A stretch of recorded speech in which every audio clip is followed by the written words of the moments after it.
Bueno, buenas tardes. Buenas tardes y bienvenidos a la tercera jornada de Cervantinas, jugando al ludo de Mota del Cuervo. Estas son las primeras jornadas que hacemos ya siendo Villa Cervantinas, título que hemos conseguido gracias a diferentes administraciones que están por aquí, algún extranjero que está por allí, a toda la condesa.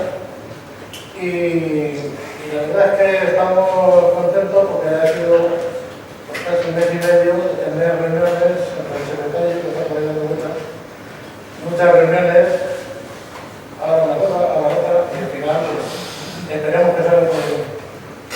Aquí tenemos, en primer lugar, a dos personas bastante importantes, que ya lo conozco, yo lo conocía, así que la conozco menos, un ratito, en el mundo cervantino, y sé que la verdad es que hay gente aquí, no la mía, hay gente que está pendiente de que cuando hay otra persona tenga que aprender cátedra, ¿verdad? Son todos informaciones nuestras. Está bien. En el mundo cervantino sabemos que todo es fantasía, pero bueno, al final lo queremos llevar a la realidad. Y de hecho, así pasa que luego después de años vamos porque en muchos sitios se piensa que es el lugar, otro que es el otro, que es el que que no es. Ninguno está de acuerdo. Pero bueno, vamos a, en primer lugar, a saludar a la alcaldesa Irene Cabrera Rodríguez, alcaldesa de Mota, que nos ha permitido hacer y organizar estas jornadas. También la por la bienvenida a Cayetano, alcalde de Villacusa, y otros alcaldes que no han podido venir porque tienen obligaciones, comunidades que tienen que irse a un poquito, que también tienen problemas. Y nada, te cedo la palabra, Irene, y luego bienvenida. Muchas gracias. Bueno, buenas tardes, pues bienvenidos a las terceras jornadas cervantinas. Esta es la primera jornada que realizamos como ciudad cervantina. Mota del Cuervo es ciudad cervantina gracias al trabajo de una gran asociación, la Asociación Unión de la Historia. Se pusieron a trabajar y no han parado hasta que no lo han conseguido. Quería agradecer también la presencia de Ana, Alicia, Alfonso y Juan Manuel, que son los dos ponentes que vais a estar por aquí esta tarde. Muchas gracias por venir. Seguro que nos haréis de aprender muchísimo más de lo que ya sabemos. Y nada, agradecer a Juanma, a Cayetano también como alcalde de Villacusa, que le llamamos y nos falta por aquí, a Jacobo, que forma también parte de nuestro gobierno aquí en Mota, y agradeceros eso, de estar aquí, animaros a la asociación como asociación, que no desistáis y sigáis buscando tanta historia como tenemos todavía por saber en nuestro pueblo, que hasta hace unos años preguntaba en Mota que si es que Mota hay poco, si es que Mota, y no es así. Vosotros nos estáis haciendo de ver que es todo lo contrario. Así que espero que disfruten y que aprendamos muchísimas gracias. Muchísimas gracias a todos.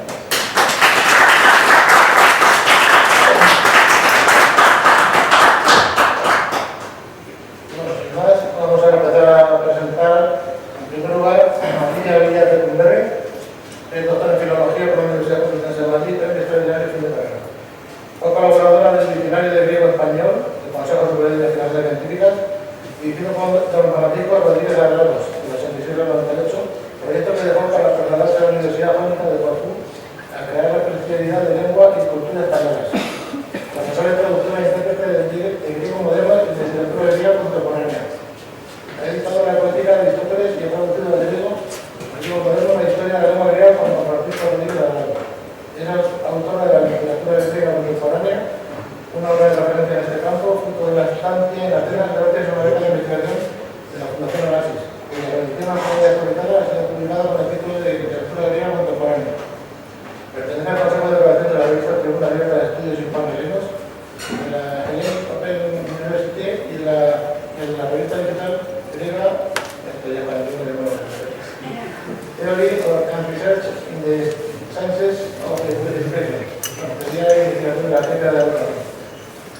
Actualmente es miembro del equipo de investigación del proyecto Transcription sobre la literatura de la transición democrática española y las narrativas transicionales europeas de la Universidad de Zaragoza.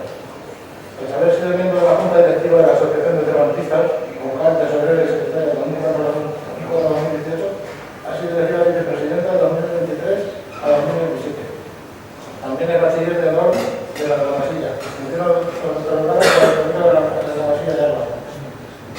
de este bautismo, ha sido editor de actas y congresos internacionales sobre Cervantes y ha publicado diversos artículos sobre didáctica del turismo moderno, didáctica del español como lengua extranjera, literatura comparada de literatura griega y Cervantes. Actualmente es profesora en el Departamento de Traducción e Interpretación de la Universidad Internacional de Valencia. Sin más, te doy la palabra a la Muchas gracias. Bueno, ante todo, muchas gracias por la invitación a estas jornadas del malvado saludo. Es entrañable estar aquí celebrando las jornadas del malvado, la verdad. Entonces, bueno, estamos en contra del pueblo, hay que tomar posición y realmente esto es lo que hay. Estamos muy entusiasmados por haber venido aquí, la verdad, en representación siempre de la Asociación de Cervantistas, una asociación que para nosotros es un entorno amigo que nos deja proyectar lo que tenemos de nosotros, de nuestras investigaciones en Cervantes y en todos aquellos lugares a los que somos invitados, llamados, y así encontramos nuestro propio lugar. Esa es la pura realidad. Quiero agradecer sobre todo a la Asociación de Amigos del Pueblo por haber organizado estas jornadas, a todos los implicados, al Ayuntamiento, a todos los que hacen posible que estemos hoy aquí y también a la Universidad de Navarra, porque a Carlos Mata, que le mandamos un beso muy grande, nos une muchos años, somos pamplonitas, yo soy pamplonita, yo estudié mi primera carrera en la Universidad de Navarra, y eso lo llevo verano. Soy cervantista por la Universidad de Navarra. Entonces, bueno, que hoy Carlos no esté aquí, lo llevamos siempre en el corazón, está, pero me hubiera encantado que nos acompañara mañana como se puede. Pero eso, quiero agradecer a todos que nos hayamos reunido, que estamos aquí. Y hoy voy a venir a hablarles, he preparado un escrito, sobre todo desde el punto de vista de la traducción.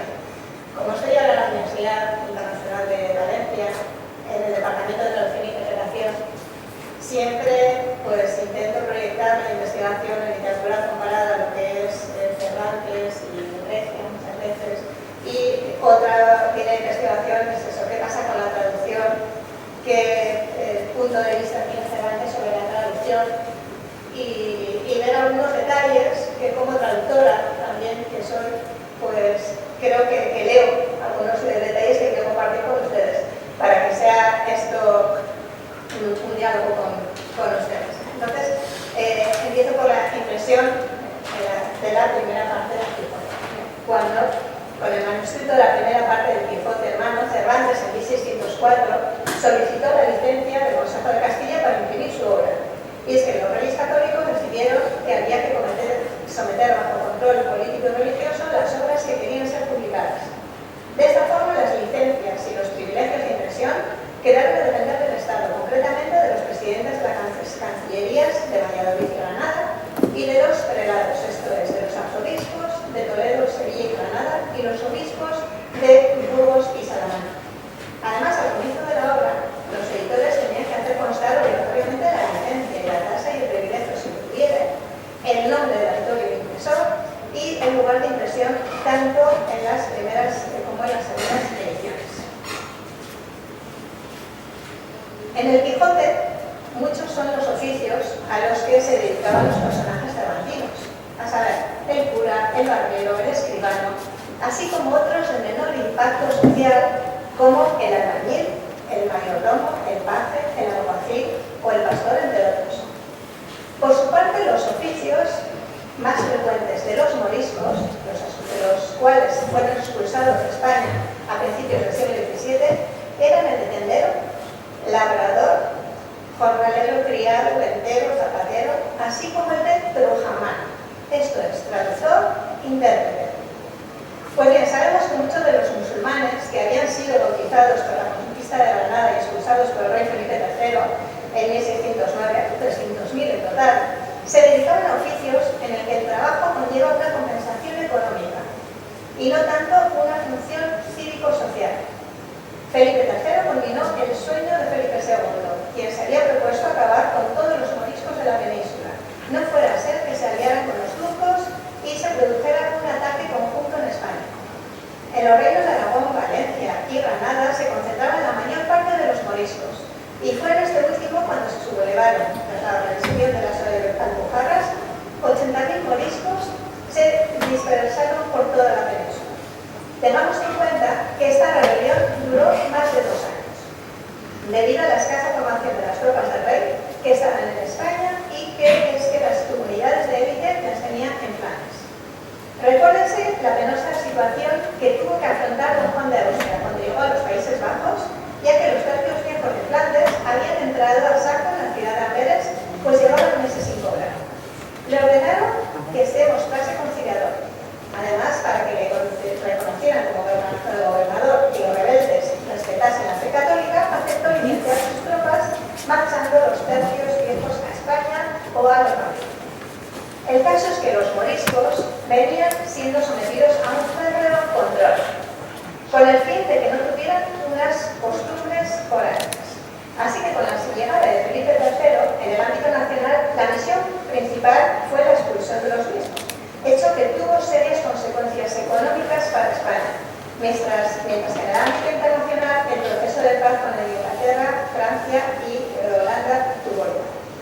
El tema de los oficios de los moriscos y del oficio del traductor ya lo introduce en un artículo de 2008, pero a lo largo de estos años, con las relecturas del Quijote, van surgiendo otros interrogantes y más cuestiones. Recordemos a este respecto que los textos clásicos son aquellos que se releen, no aquellos que se leen por primera vez. Para un lector que se precie, un clásico es aquel libro al que acude recurrentemente con el fin de encontrar respuesta a preguntas que no necesariamente la tienen. Por su parte, un clásico admite multiplicidad de traducciones, y es un hecho que de las obras clásicas dispongamos de varias traducciones. En este estudio vamos a centrarnos en las figuras del labrador, trujamán intérprete y traductor. Aparentemente no existe una relación directa entre ambas ni entre estos oficios, sin embargo la tienen en la lectura atenta del texto cervantino.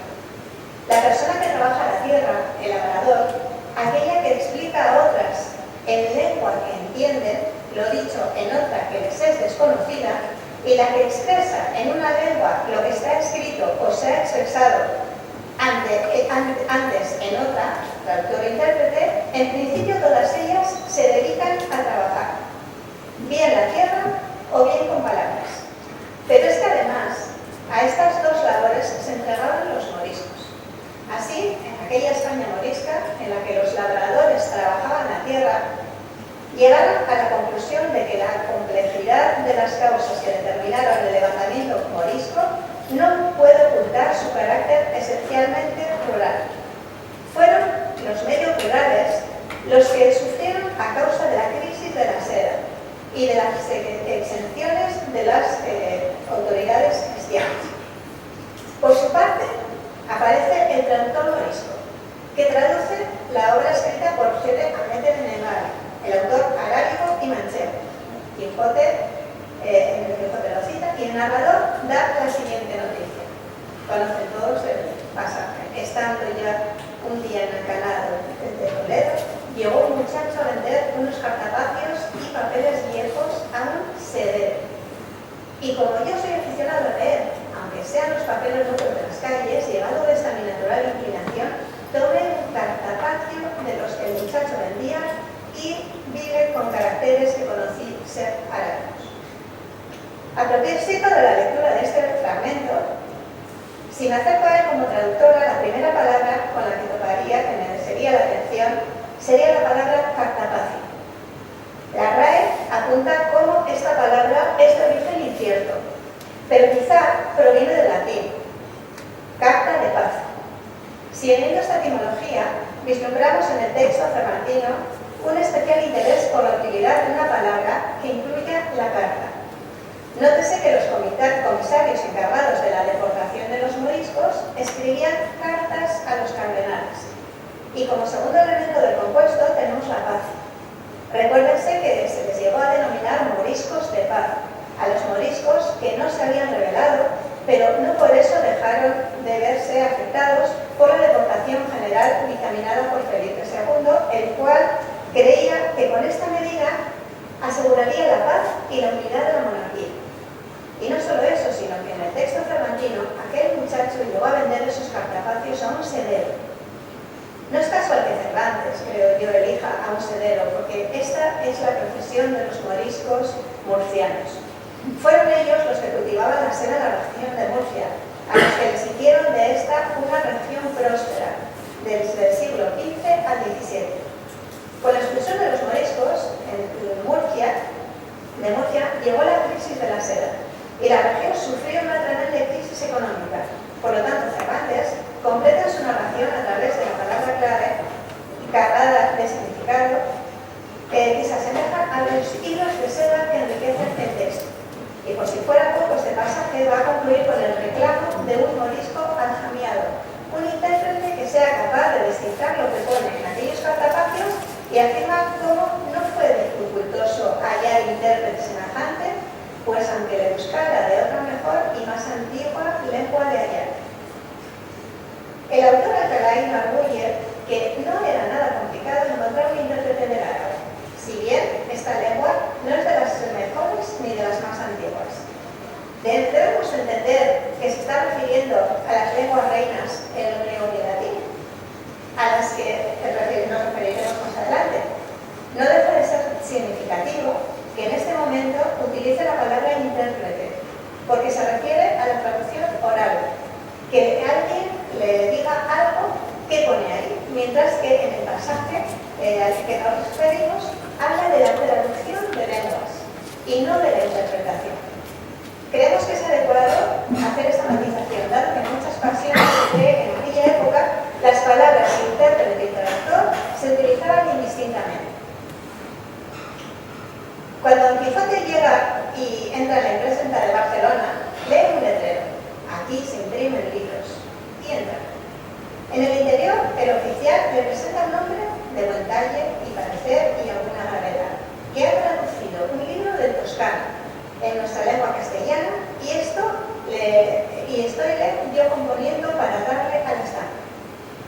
Don Quijote no duda en preguntarle al desconocido sobre el título del libro, a lo que éste responde que en toscano le llama Le Bagatelle.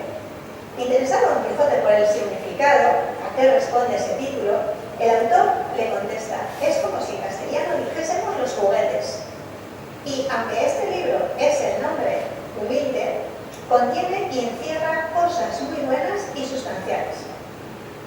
Elena Percas, en un artículo que le dedica a la lengua de Cervantes y a la traducción, señala que Bonilla, tras haber ojeado un sinnúmero de libros italianos y españoles, sin dar con el rastro de tal obra, asegura que no se conoce libro italiano con este título y por lo tanto entiende que se trata de un caso ficticio.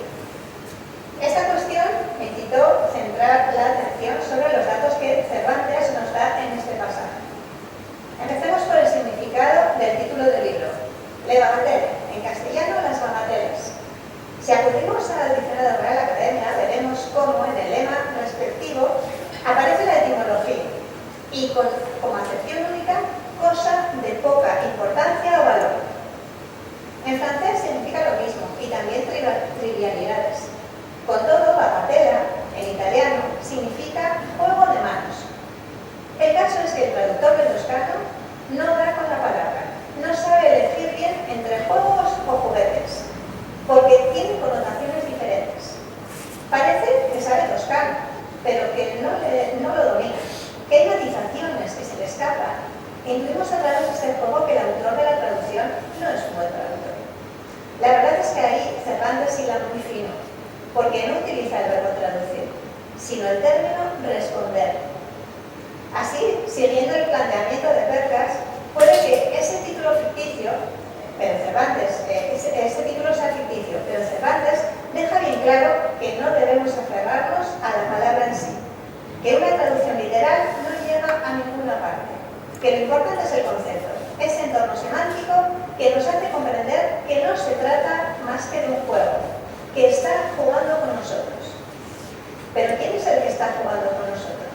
¿Cervantes con la palabra que responde a algo trivial, de poco valor, y que al mismo tiempo ese libro traducido del toscano al castellano es cosa de niños, un juguete, algo en lo que entretenerse? ¿O es que el autor del libro, es el autor del libro el que se va a publicar una traducción que deja mucho que desear? Estos interrogantes vienen motivados por el tono irónico del texto cervantino, porque tras indicar que se trata de los juguetes, añade: y aunque este libro es el nombre humilde, contiene y encierra cosas muy buenas y sustanciales.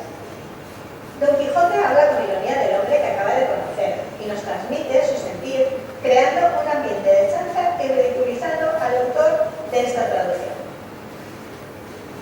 Cervantes denuncia algo que no le gusta: no solo las malas traducciones, sino aquellas personas que se creen capaces de traducir un texto porque todo consiste en pasar una palabra de una lengua a otra. Y es lícito que él critique a un traductor del toscano al castellano, porque él pone en boca de Don Quijote, en este mismo pasaje, que se precia de cantar algunas estancias de Ariosto. Esta ironía la remata Cervantes con la última pregunta que le formula al autor de la Evangelio. Pero dígame vuestra merced, señor mío, y no lo digo porque quiero examinar el ingenio de vuestra merced, sino por curiosidad no mías, ¿ha hallado en su escritura alguna vez nombrar piñata? Sí, muchas veces, respondió el autor. ¿Y cómo lo traduce vuestra merced en castellano?, preguntó Don Quijote. ¿Cómo lo iba a traducir?, replicó el autor, sino diciendo olla. En estas palabras, Cervantes hace una referenciación léxica diferente, porque ya no le pide al autor de la Evangelio que le diga a qué corresponde una palabra, sino que le pregunta cómo se traduce la palabra piñata. Y es que para traducir no basta con aferrarse a la palabra en sí. Los traductores sabemos muy bien que una traducción literal no se justifica y que en ocasiones es el texto el que ayuda a dar con la palabra clave. El traductor debe ser capaz de imaginar ese contexto para poder entender el mensaje y ser capaz de reflejarlo en su traducción.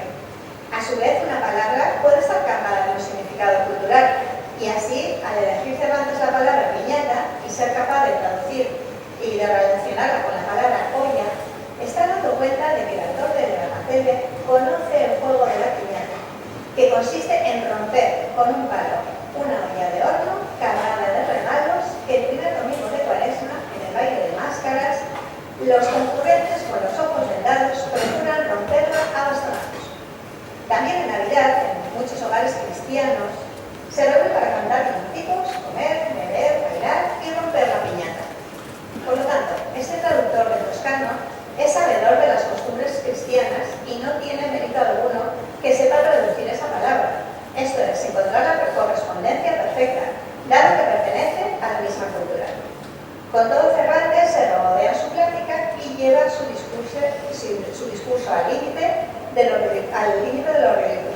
Así leemos: cuerpo de tal, dijo Don Quijote, y que adelante está vuestra merced en el toscano idioma. Yo apostaré una buena apuesta que a donde diga en el toscano yache, diga vuestra merced en el castellano plata, y donde diga quiu, diga más. Y él declara con arriba y el río con abajo. Sí declara, por cierto, el autor, porque estas son propias correspondencias. La ironía cervantina culmina con las palabras de Don Quijote, que le dirige a su interlocutor y nos transmite su sentir, creando un ambiente de chanza y ridiculizando al autor de la traducción. Llegados a este punto, Cervantes, en el capítulo que estamos leyendo, en el 62 de la segunda parte, nos hace reflexionar con el hecho de que no todas las lenguas presentan la misma dificultad a la hora de ser traducidas, y emite su juicio sobre las lenguas que son fáciles de traducir y para las que no se precisa ingenio ni elocución.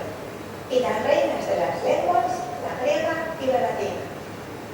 No ocultaré que siento profunda alegría al traer a colación este pasaje, ya que no es fácil mantener esta máxima en la sociedad actual, en la que el estudio de las lenguas clásicas de latín y griego ha quedado menospreciado y los responsables de la educación están propiciando que los filólogos clásicos seamos especies en extinción.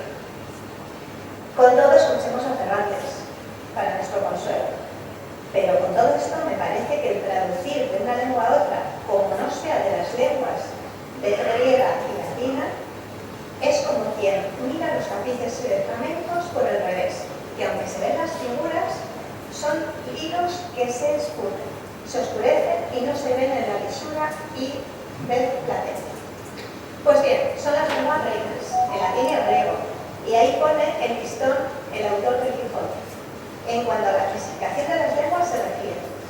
Al seguir leyendo, el pasaje viene a continuación, el cual ha dado lugar a diversas interpretaciones. Es como quien mira los tapices flamencos por el revés, que aunque se ven figuras, son llenas de hilos. Esta cuestión ya la abordé en su día, en 2020, ya está publicada, o sea, como el tema. Con todo, lo relevante es que Cervantes afirma que si no se traduce de una lengua a otra, como no sea de las lenguas reinas, latina y griega, es como quien mira los tapices flamencos al revés. Así, la relación de las lenguas clásicas puede ser algo muy valioso y Cervantes le confiere mucho valor, al igual que lo que simboliza coleccionar tapices, hecho que denotaba el buen gusto y el prestigio social y la riqueza de los aristócratas que los encargaban y atesoraban. Los tapices se confeccionaban con hilos de seda, lana, plata y oro, materiales muy costosos y exclusivos. Su proceso de fabricación era oneroso.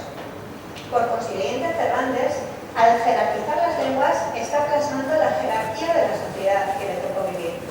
Así, los moriscos eran traductores y su lengua materna era el árabe, idioma prohibido por Felipe II, con una pragmática sanción en la que se les daba 3 años para aprender castellano. Y por esta razón se vieron obligados a utilizar los textos aljamiados, esto es, los textos escritos en lengua romance, escritos en árabe o hebreo.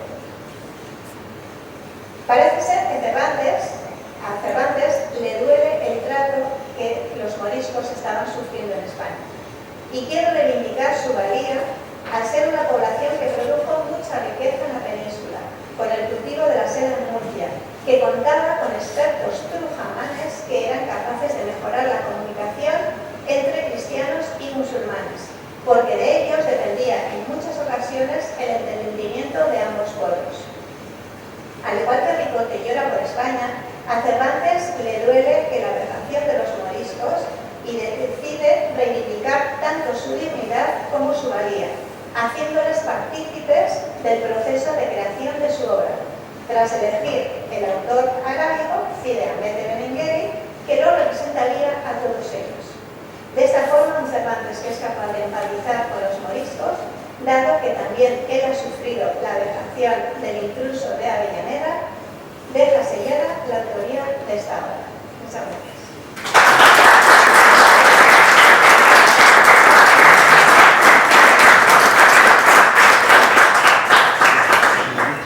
Muchas gracias, Alicia. La verdad es que para escribir obras hay que conocer las sociedades, y no solo las sociedades, sino el entorno y todo. Evidentemente, si solo conoces las palabras, te arriesgas a todo. Entonces eso nos lleva a muchos errores, muchos equívocos. Muchas gracias. ¿Quieres decir algo? Solamente informar a doña Alicia que aquí en Monte del Cuervo tenemos la suerte de haber traducido, transcrito las listas de moriscos después de la fusión. Tenemos las listas de moriscos de 1571 que vinieron aquí a la Mota, y después en 1580 y tantos, más tarde, cuando comienza la Inquisición de Cuenca. Así que las tenemos transcritas. Y efectivamente aparece un tendero. Hay algunos que no hablan español, que hablan garabía. Había algunos que se fueron a Murcia a trabajar en la seda y muchos otros jornaleros, como va comentando. Y también hacer una pequeña puntualización. Yo creo que Cervantes, en el Quijote, hace un doble juego. por un lado defiende mucho a los moriscos, pero también alaba al rey Felipe III cuando los expuso. O sea, que tiene una ambivalencia ahí. Sí, sí, evidentemente, muchas gracias. Claro, al rey, desde luego, lo que es el rey, no puede. Pero, claro, desde el punto de vista de la traducción y de los traductores, es importante cómo reivindicar la figura de los moriscos. Gracias. De todas formas, eso miraré lo de las listas. Sí, tenemos Interesante para los nombres, para tenemos añadir. también entre las listas una familia Ricote, que se asienta aquí, en Mota del Pueblo, y otra que viene desde Quintanar de la Orden.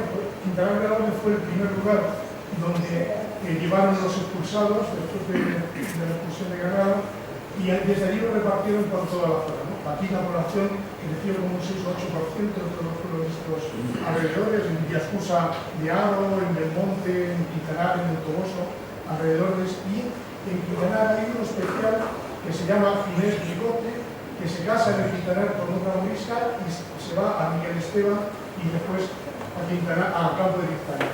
Y tenía una particularidad que para mí no debió de dejar de pasar apercibida si lo conoció Cervantes, que fue que era enano de nacimiento. Sus hermanos estaban normales, pero él tuvo un problema y era enano de nacimiento, ¿no? Entonces, quizás se fijó Cervantes en este Ginés Ricote que se avecina aquí en estos pueblos de alrededor. Muchas gracias. Como ves, aquí también hacemos de respuesta.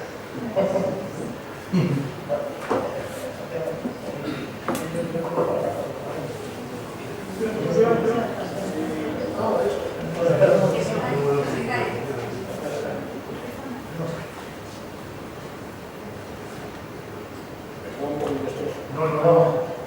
Ahí hemos estado, ¿no? Vale, bueno, vamos a seguir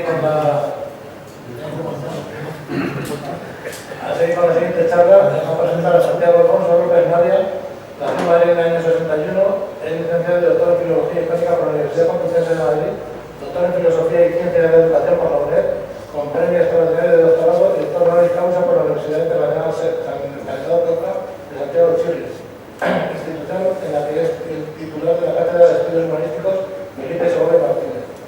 Es catedrático de Literatura y vicedecano de Investigación de la Facultad de la Universidad de La Rioja. Pertenece desde su fundación en 1988 a la Asociación de Cervantistas. Esta es su reincorporación a la Junta como vocal de la Junta Directiva en 2003. Formó parte de ella durante 18 años, del 91 al 2009, habiendo desempeñado el cargo de secretario tesorero desde el 95 al 99, miembro de la Cervantes Society of America y la Asociación Internacional Siglo de Oro. Ha formado parte de las comisiones organizadoras de numerosos congresos y coloquios internacionales de la Asociación de Cervantistas. Ha sido miembro del jurado de las dos primeras ediciones del Premio de Investigación Cervantista por la María Casasalla y es bachiller de honor de la Blancasilla. Sus últimas publicaciones cervantistas son el libro Inspiración y Contexto 2 y nuevos estudios sobre Cervantes, su obra y su recepción, y la edición de La Boda del Camacho de Antonio Valladolid de Escobeller. Ha pertenecido durante su existencia al equipo internacional de corresponsales del Anuario Bibliográfico Cervantino, dedicado por la Universidad de Texas y la Asociación de Cervantistas, y ha sido miembro del Consejo de Redacción de la Comisión de la Asociación de Cervantistas. En 2005 fue miembro de la Comisión para la Conmemoración del Puerto Centenario del Quijote de la Junta de Castilla y León, y en 2014 formó parte de la Comisión para la Conmemoración del Puerto Centenario del Quijote de Avellaneda, del Ayuntamiento de la Cabasilla de León. Ha pertenecido al Consejo Asesor de Anales Cervantinos en el periodo 2014-2019. Forma parte del equipo de colaboradores de la Gran Enciclopedia Cervantina, el Centro de Estudios Cervantinos de la Universidad de Alcalá. Es miembro del Comité Científico de la Colección Cervantes del Interior de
Muy buenas tardes a todos. Por encima de todo, mil gracias por acompañarnos en esta tarde, teniendo tantas cosas realmente interesantes que hacer. El hecho de que estén a nuestro lado es un acto de amabilidad que sabemos agradecer, que sabemos reconocer. Gracias también muy en especial a todos los organizadores de las terceras jornadas Juan Arturo y muy particularmente, por razones obvias, a quienes nos acogen, y la Asociación de Amigos de la Historia de Boda del Pueblo. Hago extensible también, igual extensiva, igual que hizo Alicia, nuestra gratitud a la Universidad de Navarra, particularmente al Grupo de Investigación Siglo de Oro, a través de la entrañable persona de nuestro querido Carlos Mata y Durán, que, como ha dicho con sobrada autoridad Alicia, está con nosotros, aunque no pueda estar físicamente. Por lo demás, decía yo, comparecemos como representantes de la Asociación de Cervantistas y lo hacemos con la ilusión y con el afecto de quienes entienden el difícil equilibrio que hay que resolver entre la voluntad de ayudar y la posibilidad real de hacerlo. Si nos atenemos a las partidas clásicas de comercio con las Indias, oro, especias y esclavos, la Asociación de Cervantistas no tiene oro, no tiene especias, tiene esclavos. Y nosotros formamos parte de la partida de esclavos, ¿de acuerdo? Hacemos además muy honrados de que ustedes nos quieran acompañar. Por lo demás, estar al lado de Alicia es un regalo. Alicia es una amiga fraternal. Nos conocemos desde tiempos terremotos, como decía un antiguo amigo mío. Y nuestra colaboración y nuestra amistad justifican que estemos ante ustedes y lo hagamos con ilusión. Las reflexiones que me propongo compartir con todos ustedes son un resumen. Espero que aquilatado y ajustado al tiempo que nos hemos marcado Alicia y yo, por si después quieren ustedes decir algo. Un resumen de todas las investigaciones que he acometido en los últimos años a propósito del manuscrito de las bodas de Camacho de Antonio Valladares de Sotomayor, que ha conducido a la publicación, a la edición de la obra en el seno del Grupo de Estudios Cervantinos y concretamente en el proyecto de recreaciones teatrales del Quijote liderado por Emilio Martínez Lazo. Esta es la razón por la cual el título que he dado a mi disertación es Las bodas de Camacho de Antonio Valladares de Sotomayor en el contexto de las recreaciones teatrales dieciochescas de los capítulos 20 y 21 de la segunda parte del Quijote. Lo más importante de Antonio Valladares de Sotomayor es que forma parte de la llamada Escuela de Comedia, a la que pertenecen obviamente el propio Francisco de Comedia y Juan Zavala y Zamora. La obra teatral, bastante vasta por cierto, de Valladares se ajusta a la ilustración, concretamente a los principios de la ilustración, en ese equilibrio, en esa búsqueda de la educación y de la diversión al mismo tiempo. Pero con un matiz, podríamos decir que Valladares se permite más concesiones al público que otros autores ilustrados. Busca más el aplauso popular, lo cual obviamente no le resta el menor mérito. En todo caso, dice mucho sobre su perspicacia comercial, si vamos a pensarlo en estos términos. Valladares apuesta por renovar no solo la tradición literaria española, como si fuera poco, sino de forma muy particular, en el seno de esta tradición literaria, el teatro breve, que es el género que cultiva con mayor profusión, con mayor éxito. Y desde luego, si algo caracteriza a la obra de Valladares, es el humor. Él es capaz de imprimir a sus obras un registro humorístico, cuya amplitud y cuya elaboración trasciende lo que es habitual en la propensión que tenían los autores contemporáneos a ridiculizar los tipos, es decir, el petimetre, el majo. En este sentido, Valladares se impone una mayor elaboración, se impone una mayor densidad estilística dentro siempre del registro del humor.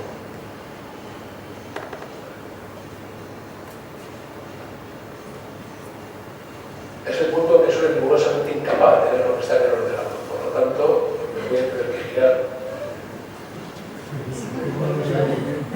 para constatar lo mismo. Perfecto. En todo caso, se entiende que conozco aquello de lo cual voy a hablar.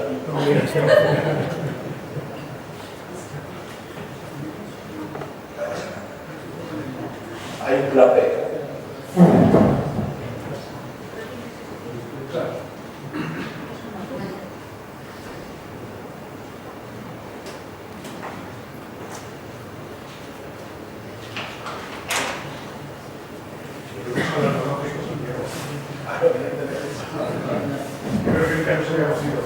Nunca, por suerte, para la ciencia.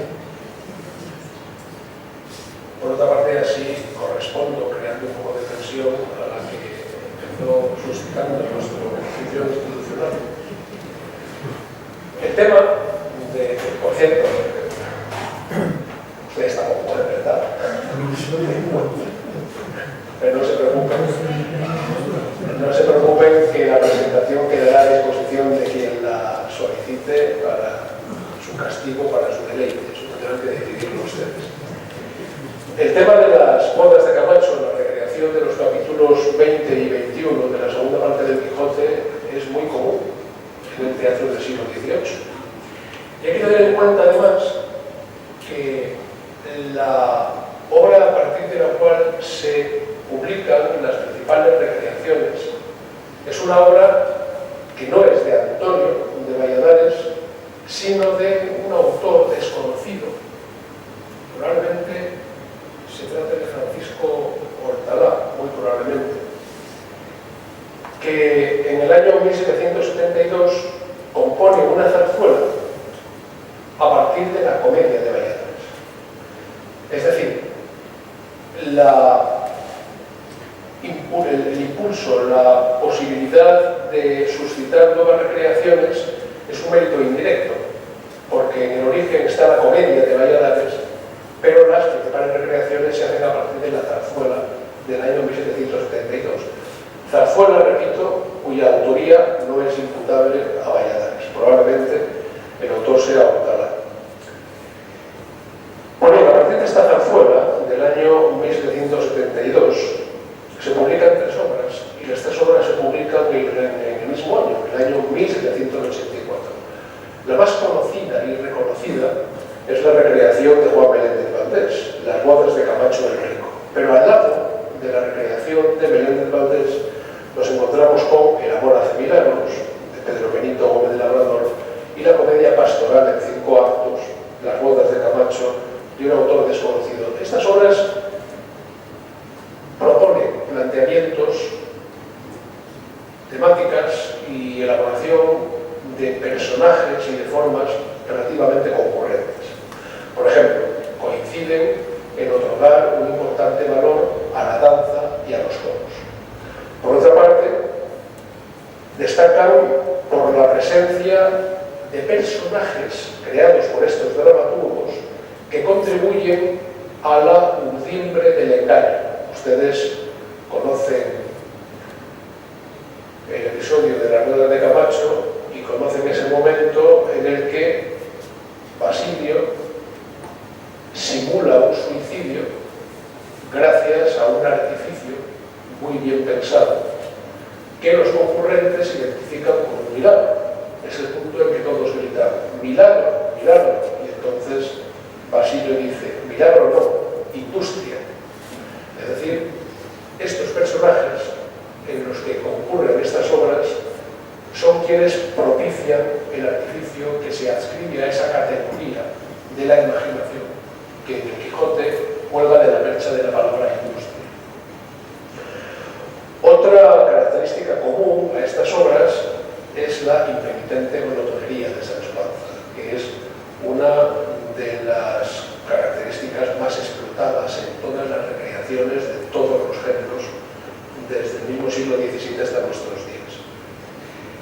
También coinciden estas obras en otorgar una especial importancia a Leandro. Leandro es un personaje creado por Valladares, que después es retomado en la zarzuela del año 1772. Leandro es el padre de Quiteria. Luego veremos la importancia que tiene Leandro en la trama. Y lo más importante, todas estas obras coinciden en que reivindican el triunfo del amor frente a una boda impuesta por la autoridad paterna. Y esto es de una extraordinaria importancia, porque esto es lo que hacen estos autores bastante antes de que después lo haga Moratín con El sí de las niñas. Es decir, esta temática en la que los autores a quienes ahora estamos prestando atención son precoces o madrugadores, es una preocupación recurrente a la luz de la ideología de la Ilustración. Por cierto, Valladares cultivó esta temática, la temática del triunfo del amor frente a una boda impuesta por la autoridad paterna, al menos en otras dos obras, en un sainete titulado El adivino, de fecha indefinida, y en La niña inocente, del año 1791.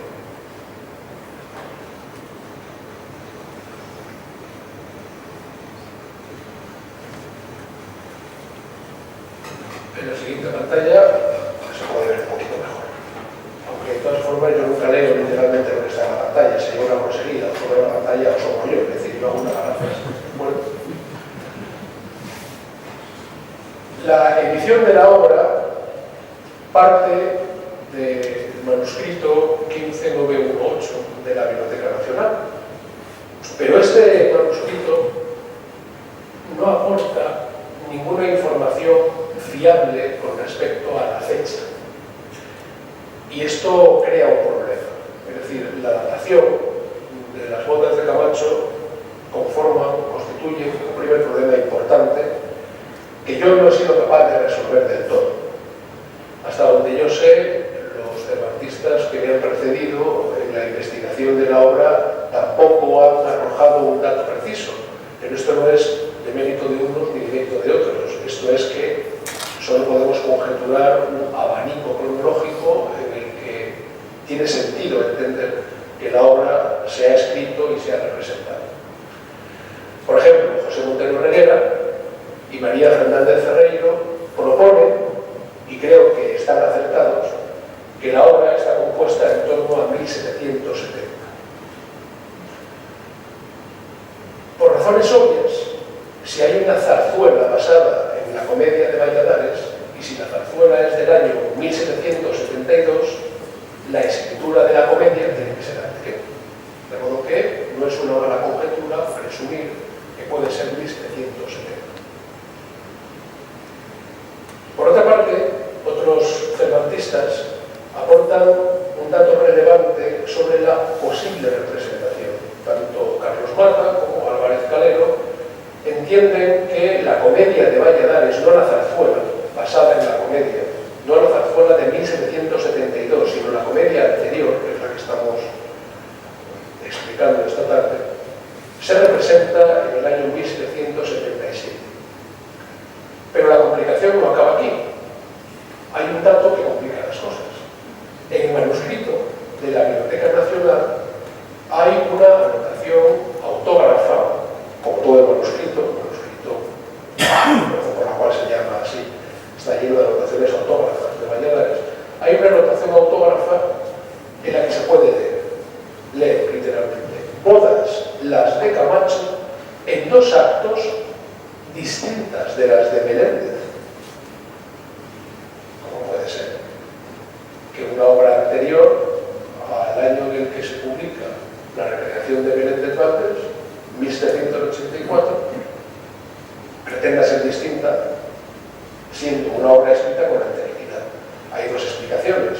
O Valladares domina el don de la profecía, entre otras habilidades preternaturales, o la anotación autógrafa es posterior a la publicación de la recreación de Meléndez Valdés, y lo que pretende Valladares es singularizar y diferenciar su aportación. Porque Meléndez Valdés, como decía la canción, no es una vaca cualquiera, es decir, estamos hablando de un autor de una extraordinaria relevancia, y esta anotación autógrafa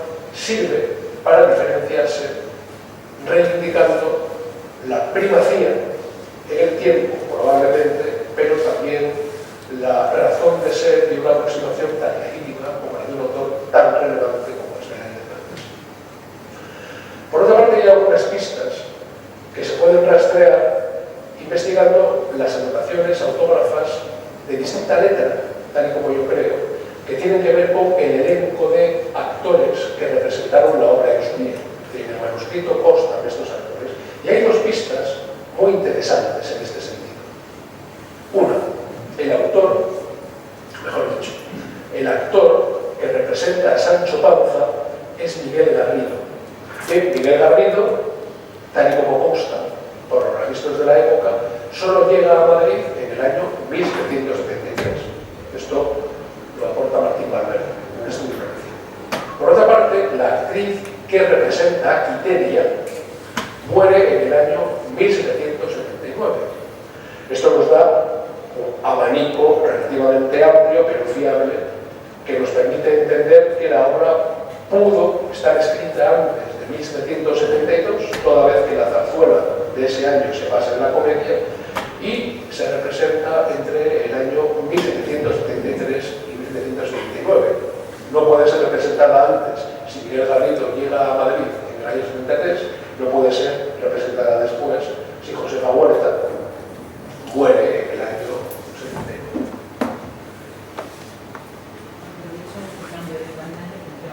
Muchísimas gracias.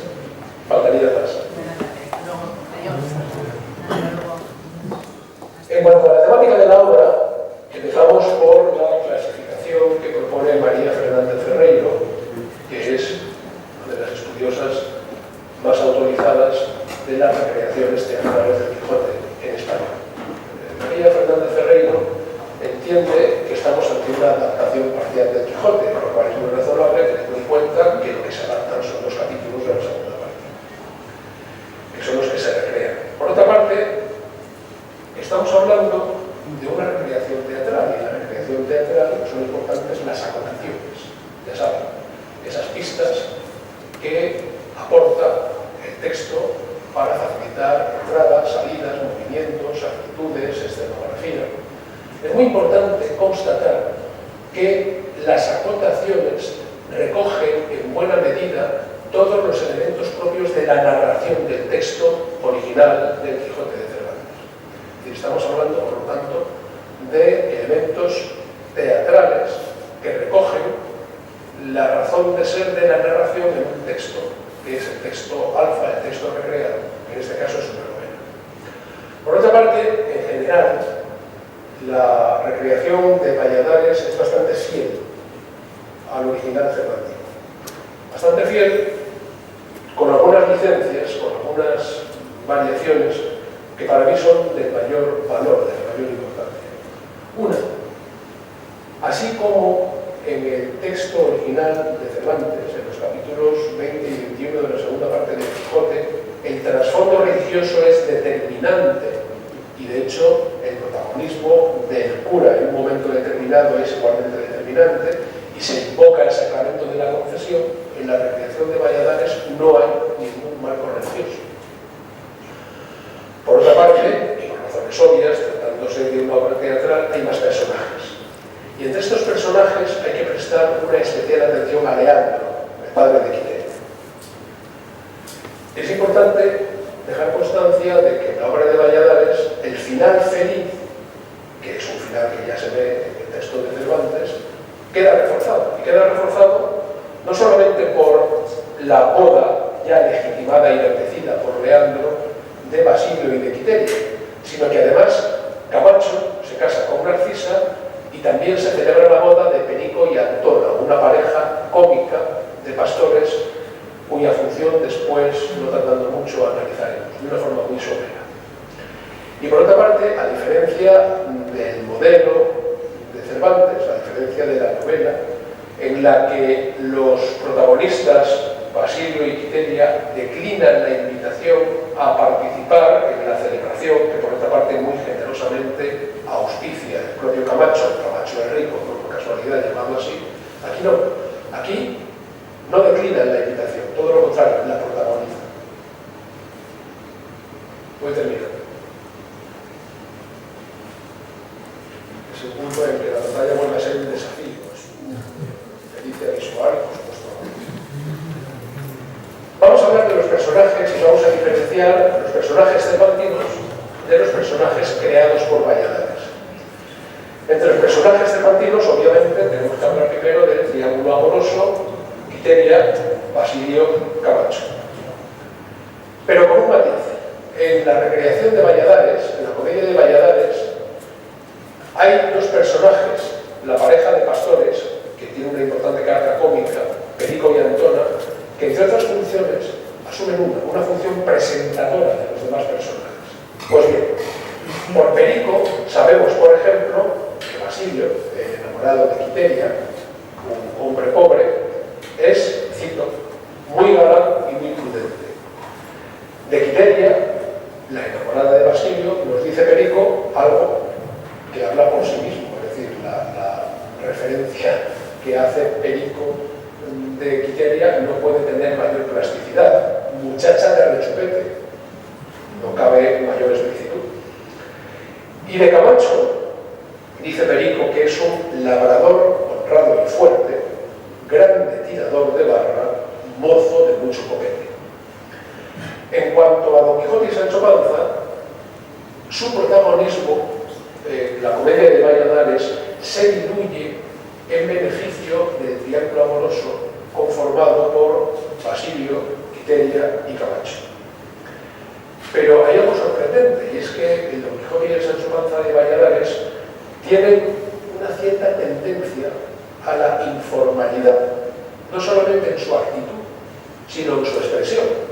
Y esto se acentúa en Don Quijote, porque el Don Quijote de Valladares tiene una rara propensión a la disputa, tiene mecha muy corta. Incluso en algunos pasajes es un camonista en toda regla. Reacciona violentamente.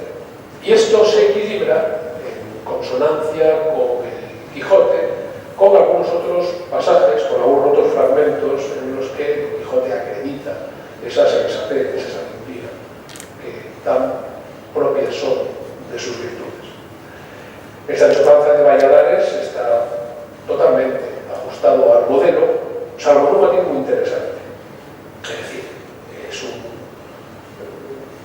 escudero que replica, al igual que el Sancho Panza cervantino, constantemente a Don Quijote, es un usuario impenitente del refranero, es un glotón entusiasta, pero aparte de eso, vemos en Sancho Panza una mayor autonomía de la trama y a la hora de aducir juicios de valor. Esto es importante porque ahí mantiene un cierto equilibrio con Don Quijote. En cuanto a los personajes que crea Valladares, son de mayor interés. El primero de ellos, por su interés, es Leandro, el padre de Quiteria. Nos dice Perico de él, viejo bien impertinente, y luego nos dice un tacaño de gente. Pero, finalmente, no solo perdona, sino que además bendice la boda de Basilio y de Quiteria. Es el padre el que bendice la boda, no hay un elemento religioso, a diferencia del original. Narcisa, la prima de Quiteria, está enamorada de Camacho. Y constatando que Camacho al casarse con Quiteria actúa con desengaño, actúa con decepción, actúa con despecho, con resentimiento. Y por lo tanto, urde con Basilio el engaño, la industria. Es decir, en la comedia de Valladares, quien se inventa ese artilugio del cañón con sangre de un ave es Narcisa. Aparte de eso, ese engaño no solamente propicia la boda de Basilio con Quiteria, sino también su boda, la boda de Narcisa con Camacho. En cuanto a Antona y Perico, son una pareja de pastores con una enorme relevancia cómica que mantienen una relación amorosa en paralelo con la relación amorosa de Basilio y de Quiteria. Y en esto Valladares replica esa característica tan propia de la comedia de Lope de Vega, en la que hay una trama amorosa de los protagonistas, casi siempre nobles, que transcurre en paralelo con una trama amorosa de los criados. Tanto los unos como los otros son labradores y pastores, pero hay una leve diferencia jerárquica que permite establecer esta homologación de papeles en función de la comedia de Lope. Y aparte de eso, Antona y Perico son quienes presentan al triángulo amoroso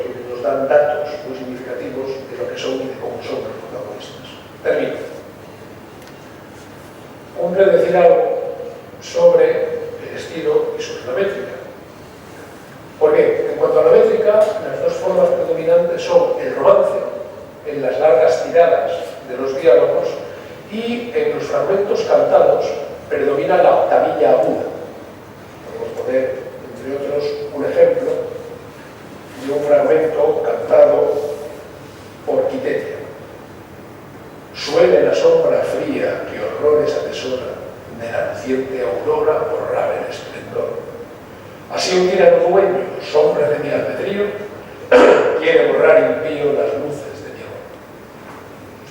En cuanto al estilo, está claro que Valladares domina el humor, en una enorme amplitud de registros. Está claro que es capaz de crear diálogos vivos, diálogos muy dinámicos, que hace uso de un registro bastante elaborado, bastante pulcro, salvo algunas excepciones. No faltan solecismos, no faltan anacolutos. A Valladares no se le da muy bien, aunque no es madrileño, se ve que se le ha pegado la propensión de los madrileños al laísmo y al loísmo, pues es gallego, pero no domina correctamente el paradigma de los pronombres personales atados de tercera persona. Sin embargo, usa de forma deliberada, esto no es un error, es algo deliberado, ciertos arcaísmos y ciertos vulgarismos. Y entre sus recursos más frecuentes están los juegos de palabras, están las alteraciones sintácticas, es decir, los hipérbatos, y alguna onomatopeya que refuerza plásticamente el movimiento.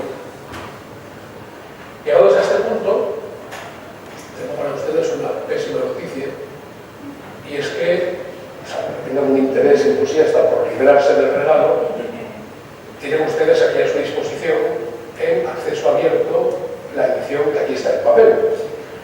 Es decir, todos ustedes podrán acceder al texto íntegro y a mi edición, y lo harán bien como justo castigo a la amable atención que me han prestado, bien por el mero placer de ahondar, si es que he sido capaz de darles alguna pista y suscitar alguna curiosidad, ahondar en este texto que tiene, se lo aseguro, un enorme interés. Muchísimas gracias.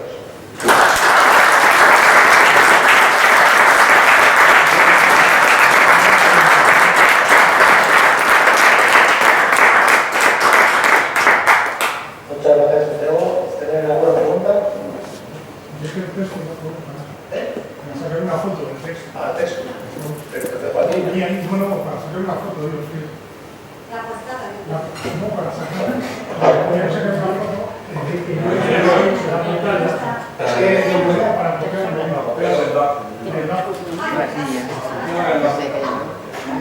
Perdona mi torpeza, no sé qué es lo que está diciendo. sí, quería copiar el enlace y estaba borroso. Enrique, yo no me Bueno, la presentación está en porción de todos ustedes, ¿de acuerdo? Pueden contar con ella y la dejo para lo que necesiten. Perdón, se ve que estoy cansado. El trazo de las letras. Si es que lo he puesto en amarillo, me parecía bonito y no ha sido muy afortunado. No quería más. Bueno, cada vez del punto vamos a tomar unos 5 minutos de descanso y continuamos a la segunda parte. Muchas gracias.